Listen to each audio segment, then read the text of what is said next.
क्योंकि यहां दलित अपने जमीन का मालिकाना हक रखता है। मुझे बताइए और कौन सी ऐसी जगह हैं इस मुल्क में जहां जब दलित दूल्हा अपनी दुल्हन को लेने के लिए अपने बारात को लेके जाता है तो घोड़े पे बैठ के जाता है और किसी की जरूरत नहीं होती है कि उसको घोड़े से उतार के उसको पैदल चलाया जाए। बाकी मुल्क में तो हमने हाल देखा, और ये सिर्फ और सिर्फ तब मुमकिन हुआ जब 370 के तहत उस वक्त हमारे हुक्मरान ने बिना एक पैसा मुआवजा लिए रातों रात यहां के लोगों को शख्सी और वो उस चकदारी और जमींदारी के निजाम से जो है नजात दिला के हमें वहां से आजाद किया। लेकिन आज 370 के हटने के बाद मौजूदा हुकूमत की लगातार कोशिश है कि हमें इन जमीनों से हटा दिया जाए, इन जमीनों से हमें बेदखल किया जाए। हमारे जो शेड्यूल ट्राइब के भाई यहां बैठे हैं, जिनका हक है इन जंगलों से जो है अपनी कमाई हासिल करने का, फॉरेस्ट राइट्स एक्ट के तहत इनको अपना हक मिल जाना चाहिए था, इनको इस हक से महरूम रखा गया। इन्हें जंगलों में जो है अपने माल मवेशी को लेके वहां चराने की जगह जो है उसकी वो नहीं दी जाती। और कहने के लिए ये लोग कहते हैं नया जम्मू कश्मीर, खुशहाल जम्मू कश्मीर। अरे कहां की खुशहाली, इसीलिए तो ये इलेक्शन जीते हैं 96 में, लेकिन उसके बाद हम बनी भी नहीं जीते। तो मेहरबानी करके मैं अपने साथियों से हाथ जोड़ के गुजारिश कर रहा हूं, आप इस गलत फहमी में मत रहिए कि आप कठुआ भी जीतोगे, बिलावर भी जीतोगे, बसोली भी जीतोगे, क्योंकि अभी पिछले महीने के पार्लियामेंट के नतीजे जो हैं वो इस तरह का इशारा नहीं देती।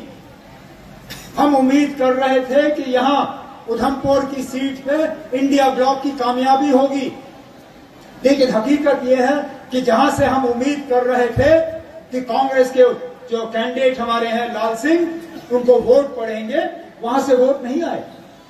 कठुआ से लाल सिंह को कम वोट आए, अगर हम जिले की बात करें। उधमपुर से कम वोट आए। अगर कहीं से हमने थोड़ा सा बचाव किया वो चिनाब से किया। तो इसलिए मैं अपने साथियों से मेहरबानी करके आप सारी सीटें ना दें। मैं कहता हूं अगर ये रिजर्व कठुआ की ही सीट आप जितवा के हमें दे दें, यही बहुत बड़ी बात होगी। आपको हमसे जो चाहिए होगा वो हम करने के लिए तैयार हैं। आज हम आए हैं आपका हाथ बटाने के लिए, आपको मजबूत करने के लिए, आपको इस बात का यकीन दिलाने के लिए कि हम आपके साथ हैं।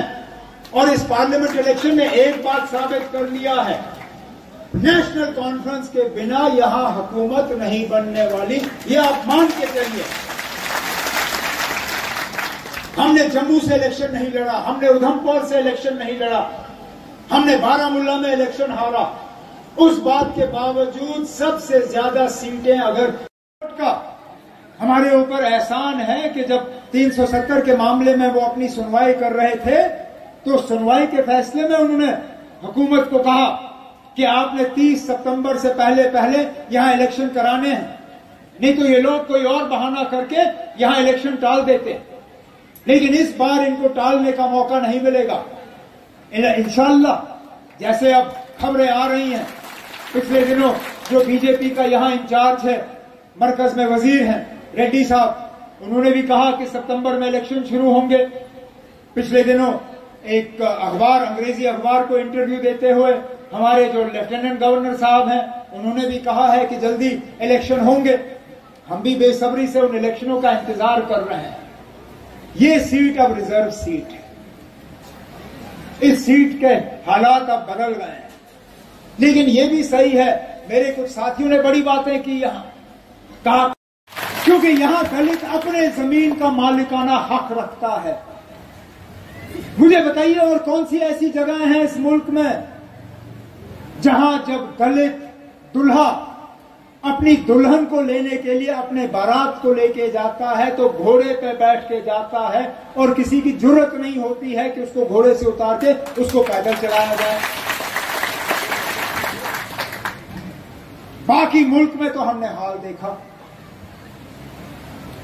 और ये सिर्फ और सिर्फ तब मुमकिन हुआ जब 370 के तहत उस वक्त हमारे हुक्मरान ने बिना एक पैसा मुआवजा लिए रातों रात यहां के लोगों को शख्सी और वो उस चकदारी और जमींदारी के निजाम से जो है निजात दिला के हमें वहां से आजाद किया। लेकिन आज 370 के हटने के बाद मौजूदा हुकूमत की लगातार कोशिश है कि हमें इन जमीनों से हटा दिया जाए, इन जमीनों से हमें बेदखल किया जाए। हमारे जो शेड्यूल्ड ट्राइब के भाई यहां बैठे हैं, जिनका हक है इन जंगलों से जो है अपनी कमाई हासिल करने का, फॉरेस्ट राइट्स एक्ट के तहत इनको अपना हक मिल जाना चाहिए था, इनको इस हक से महरूम रखा गया। इन्हें जंगलों में जो है अपने माल मवेशी को लेके वहां चराने की जगह जो है उसकी वो नहीं दी जाती। और कहने के लिए ये लोग कहते हैं नया जम्मू कश्मीर, खुशहाल जम्मू कश्मीर। अरे कहां की खुशहाली, इसीलिए तो ये इलेक्शन